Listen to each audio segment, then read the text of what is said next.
Hello friends, how are you? I hope you all are doing great. And I really hope that you people are enjoying these lectures. And if you are enjoying these lectures, kindly share with all your friends, right? It is very important that the maximum people who can take the benefit from these lectures should take it. So it's all upon you people that how you share it with your friends, how you share it on the Telegram, right? So it's all upon you people now that how you can make it a big one. Okay, so what we discussed in the last lecture were a few practical problems, right, on absorption of overheads. And now, in this lecture, what we are going to start with is we are going to start with a very important topic, that is machine hour rate. What is a machine hour rate? Machine hour rate is nothing but a method of absorption of overheads, sir. Very simple, isn't it? But then in the examination, why do you get a separate question on the machine hour rate? You can get a question for 8 marks, 10 marks, in fact 5 marks also, right? So this is one of the most important topics again in overheads. Now, what is a machine hour rate? A simple language, it is the cost of running a machine for 1 hour, isn't it? Right? So there are two parameters in the machine hour rate. One is the budgeted overheads or total overheads, and the other parameter that I told you is effective machine hours. I'm not writing total machine hours. What I'm writing is I'm writing effective machine hours. Why I am writing this word effective, sir? Why I am using this term effective machine hours? I'm saying effective machine hours, right? So what do you mean by this effective machine hour? I can write as total machine hour also, right? Total machine hour. Why am I not writing this total machine hours, and why I am writing effective machine hours? See, we have to calculate the cost of the number of hours for which the machine is actually running and actually contributing to production, right? So effective machine hours is the number of hours for which the machine is actually and effectively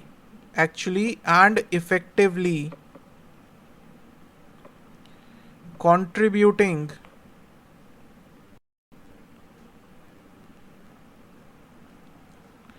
to production, right?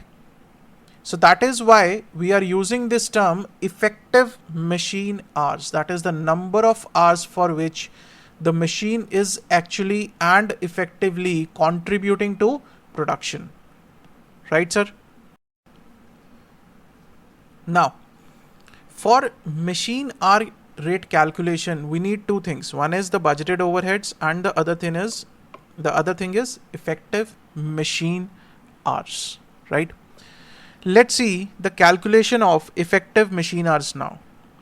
Now, if we say calculation of effective machine hours, how to calculate these effective machine hours? See, this thing is to be done very carefully because you will be solving the practical sums on it. Okay. Now, the first thing that we are going to take is number of working hours per day. Number of working hours per day, right? In a particular day, how many hours you are, what is the, I can say the timings of your factory. You say that our factory runs for 8 hours per day, right? Your factory runs for 8 hours per day. That means your machines will be running for 8 hours in a day. That is what the first thing that I am taking is number of working hours per day, right? In a particular day, what are the total working hours for you? Clear, sir? Right. The second thing to be taken, second thing you will say number of working days in a year. Number of working days in a year. Now, you will say, sir, we are working for 365 days in a year. Just think about it. Are you really working for 365 days in a year? In one day, your machine is working for 8 hours. That is acceptable, right? 8 hours, 10 hours, 12 hours, whatever it is, right? Now, if you say that, sir, we are working for 365 days in a year, is it acceptable? Are you not taking any day off? Are you not taking any day off? Not Saturday, not Sunday, no holidays, no Diwali, no Holi, no Christmas, nothing? That is actually not the scenario. That means what we are taking is the actual number of days for which your machine was in working, right? So for that, what you will do? We'll simply say 365 days or 360 days, you can take any, minus holidays. 365 days minus holidays will give you the number of working days in a year, say 300. Say 300 days, right? So we subtracted the holidays or Sundays or anything, the Christmas holidays and everything, whatever you want to take it, right? Because you cannot work your factory for 365 days continuously. I don't think there is any factory that is working for the continuous 365 days. That is the whole of the year. There are holidays. Obviously, the employees also want the day off, isn't it? Right? Otherwise, your employees will rebel. They will say, we are not getting a single day off. No, this is not a good factory, isn't it? Yes, sir. Clear? This much is clear. So first thing we are taking is number of working hours per day. In one day, my machine is working for 8 hours, and in the whole year, I am working for 300 days. Now, can you tell me the total working hours? Can you tell me total working hours in a year? Total working hours in a year. Can I say A multiplied by B? In one day, I am working for 8 hours. In 1 year, I am working for 300 days. Now, for those 300 days, if I want to calculate the total hours, I will say 2400 hours. So I can say I'm working for 300 days, or I can say in 1 year I am working for 2400 hours. See, for machine hour rate, what we need? For machine hour rate, we need the number of hours and not the number of days. Clear? Now this is the total working hours, or I can say the total machine hours, right? Or I can say this as total machine hours, right? Total machine hours. Now, be careful with the next step. What I'm going to do is, I'm going to subtract normal idle time from it. Normal idle time. Now, after subtracting this normal idle time, what I will get is effective machine hours. Effective machine hours. This is what I wanted to calculate, isn't it? So what I did, are you getting it? Number of working hours per day. So I calculated how many hours in a day I am working. Now if I want to calculate the total working hours for the whole year, if I want to calculate my working hours, I first calculated the number of working days in a year, because there will be holidays, there will be offs, everything will be there, right? So I calculated the actual working hours in a year, right? From those working hours, I am subtracting the normal idle time. Sir, what is normal idle time? You have not explained. I'm going to explain it, right? Don't worry. So if I remove the normal idle time, I will get the effective machine hours. Now, coming to the concept of normal idle time. Now, let's come to the concept of normal idle time, right? Normal idle time. Now, have you studied this term idle time somewhere? Have you studied this term somewhere? We have already done material costing, labor costing. Now we are into overhead costing. Have you heard this term, this idle time or something like that? Do you remember? If you remember, then it's very good. If you are not remembering, then you must go through your notes, through the books or through the lectures again, because we discussed this concept in the chapter of labor costing.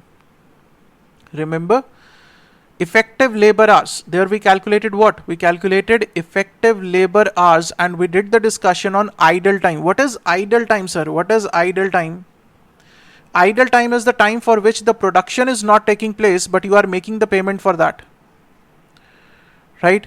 What is normal idle time? Normal idle time is any unavoidable idle time. What is idle time, sir? Is there any production during this idle time? If we take this idle time, there is no production, but payment is being made. Payment is done. Right? If payment is done, that means I can say the cost is incurred. I can say the cost is incurred. Yes, sir. Right? But there is no production. Now, if we look at this term normal, what is normal idle time? Normal idle time is which is what? Which is unavoidable. Which is unavoidable. Or I can say which is inherent in any job. Which is inherent in any job. Right? Clear, sir? This is normal idle time. Now, why we are subtracting this normal idle time, sir, to calculate the effective? Why? The answer I have already given and I have highlighted it. What? Sir, because during that normal idle time, there is no production taking place. There is no production taking place during the idle time. And what we need is, when we are absorbing the cost in 1 unit of the finished product, that means we have to take the actual number of hours during which the production was taking place. Right?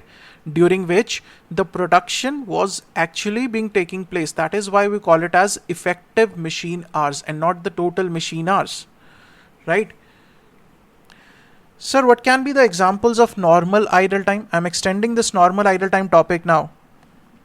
If we look at the normal idle time for machine hours, for this machine hour rate, this normal idle time is normally categorized into two parts, right? Basically two types of idle times. One is the maintenance time.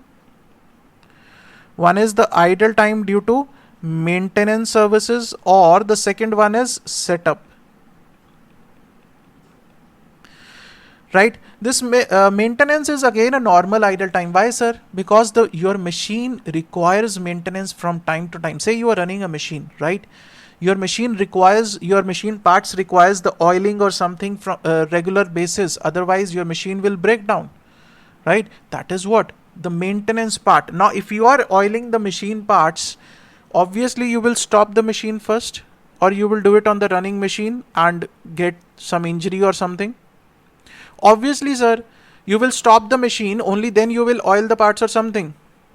Isn't it? A very simple example, you are going on a road trip. Say you are going on a road trip in your car and, you suddenly feel that your car engine is getting too much heated. You have continuously driven for 300 kilometers, and after that, what you do is, what do you do? You really feel that your car engine needs some break, isn't it? What you will do? You will park your car on the side, on the roadside, and you will keep your engine running, or you will switch off your engine. Obviously, sir, you will switch off the engine, only then your engine will cool down, isn't it? If you say that you want to give a break to your engine, but you will keep your car on the on mode, then how will your engine be taking the break? No, you will switch off your car engine. Similarly, during the maintenance time, you obviously will have to keep the machine off production. That means there will be no production during that time, right? So the maintenance time, if specifically I talk about the maintenance time, this maintenance time is always assumed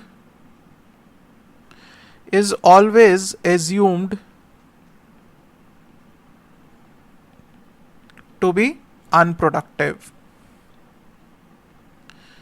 is always assumed to be unproductive. Clear? Sir, what about the setup time? Setup time is getting the machine ready for production, right?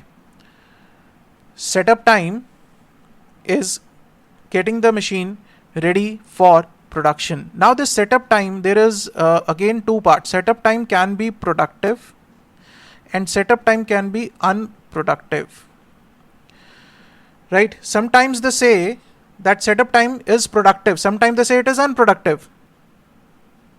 Sir, how can setup time be productive?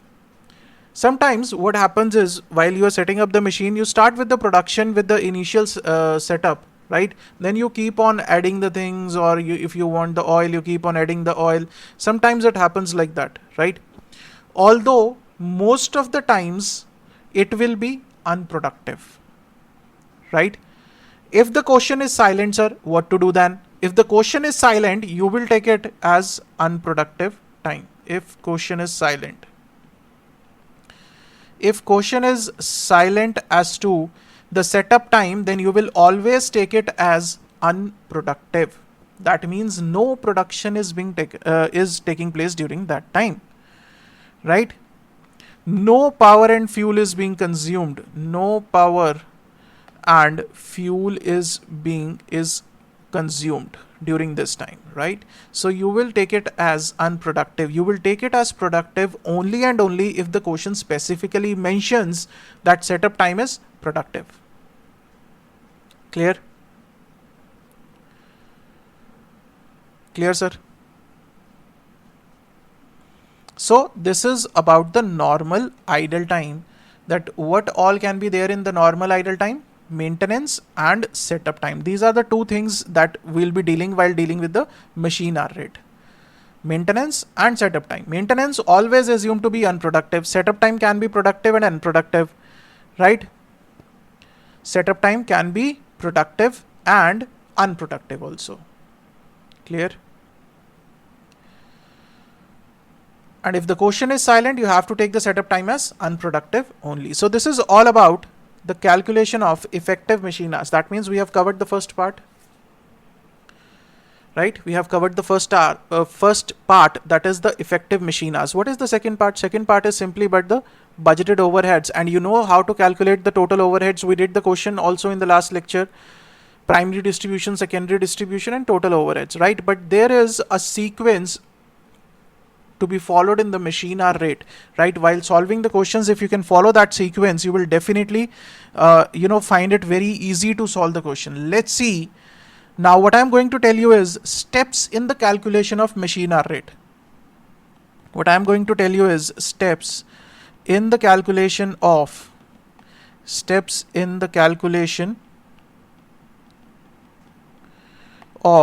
machine hour rate.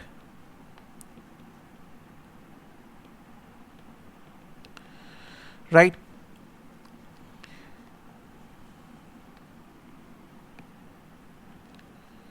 So these steps are basically to be followed when you are doing what? When you are doing the practical questions, right? Then you will find it very easy. What is the first step? What is the first step? First step is calculate. First step is calculate effective machine hours. First step is calculate effective machine hours. What is the second step, sir? Second step is calculate total overheads.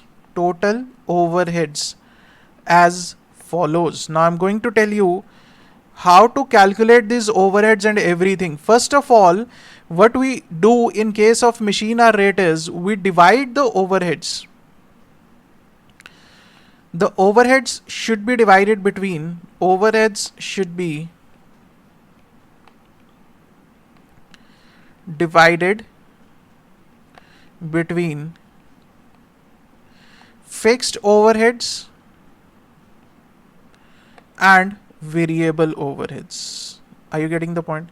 So that means whenever you are taking the total overheads, we'll prepare a overhead sheet. I'm going to show you the statement of overheads, right?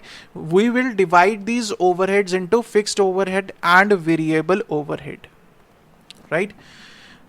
Don't worry, I'll be answering a lot of questions relating to that. Now what I'm going to prepare is, I'm going to prepare statement of overheads, right? Statement of overheads. This is all under the step 2. Statement of overheads, right? Now, in this case, statement of overheads, the first thing that you are going to take is fixed charges.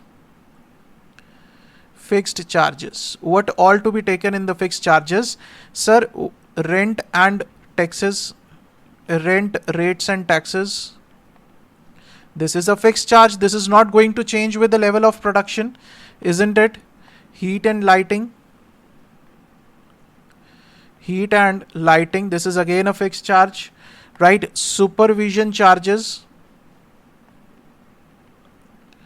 Supervision charges, right? Then insurance of machinery can be there. Insurance of machinery can be there. Then depreciation of machinery. If it is based on time, depreciation of machinery if based on time. If based on time, right?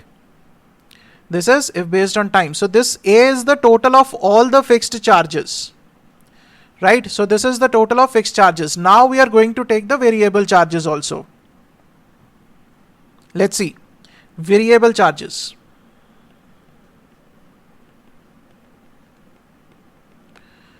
Variable charges, right? What can be there in the variable charges? Sir, repair and maintenance expenses. Repairs and maintenance. Sir, why it is a variable expense?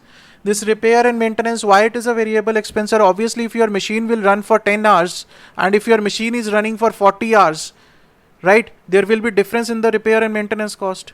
More repair and maintenance cost will be incurred if your machine is running for more number of hours, isn't it? So it will depend upon the number of hours. That means it will vary with the number of hours the machine is running. So repairs and maintenance is my variable expense. Oil and lubricants. Oil and lubricants. Obviously these will change with the number of hours for which the machine is running. Depreciation. Depreciation if based on machine hours, right? If the depreciation is based on the number of hours for which the machine is running, then it will be considered as a variable charge, right? Then other variable charges, if any, other variable charges, right? See, this is not an exhaustive list, I can say. So this B is the total of all the variable charges, right? And from here you will get the total overheads, that is A plus B, that is fixed plus variable charges. See, whatever I have provided this list, this is not an exhaustive list. This is not the end list, right? There can be other charges which can be asked in the examination. So it is upon your judgment how you take it as fixed charge and a variable charge, right? This is step number 2. I'm still, I'll be answering a few questions related to it. Okay, sir, first let's answer a few questions that will come to your mind. Now, some of the students ask me that, sir, if we are not able to bifurcate between fixed charges and variable charges in the examination, then what should we do? In case you are not clear about the fixed charges and variable charges, if you have any kind of confusion related to that in the examination, what you do is, do not divide the overheads into fixed and variable. Just prepare a simple statement, take all the overheads simply, right? Your marks will not be deducted. That is another way of doing it. This Division into fixed and variable charges is always a better presentation, but even if you are not able to do it, your answer will be absolutely perfect. Your calculations should be correct, right? That is very important. Sir, if we can make a single statement, then why are we dividing the fixed and variable charges, right? I'll answer this later on. Okay, we'll solve the questions. I'll answer this later on. Another thing, one of the confusion is the question says depreciation of machinery, right? Nothing else. Now, how to decide that whether this depreciation is on time or it is on machine hours, whether to take depreciation as a fixed charge or whether to take depreciation as a variable charge, right? In 99% of the cases, depreciation will be based on time. That means it will be a fixed charge. Still, what you can do is you can take it as a fixed charge or a variable charge and give a note to that effect, right? But be careful, if you are taking depreciation as a variable charge, so your calculation should be based on the machine hours. Then your calculation of depreciation should not be based on time. Why I'm saying this? Listen to it very carefully. This depreciation point is, very confusing sometimes in case of machine hours. Depreciation. It is given to you that cost of machinery, say 1 lakh rupees, right? Salvage value nil. Okay, I'm not taking any salvage value, right? Number of years 10, right? Machine hours, expected machine hours during those 10 years, expected machine hours is say 1000 hours. Now, if you are calculating depreciation, just be careful here. If you are calculating the depreciation based on time, right, then what you will do?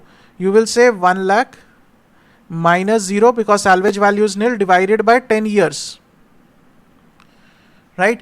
But if you are taking the depreciation on machine hours, if you are taking it as a variable cost and you want to calculate it on machine hours, then you will say 1 lakh minus 0 salvage value divided by 1000 hours. So you need to be very careful with this, right? This will be your fixed charge and this will be your variable charge. Clear? So this is one point of depreciation. Clear, sir? So this is your step number 2, that is the calculation of total overhead. Step number 1 is effective machine hours. Now step number 3, very simple, calculate the machine hour rate. Sir, very simple. Step number 3, calculate machine hour rate. Sir, how to do this calculation? Very simple, sir. Total overheads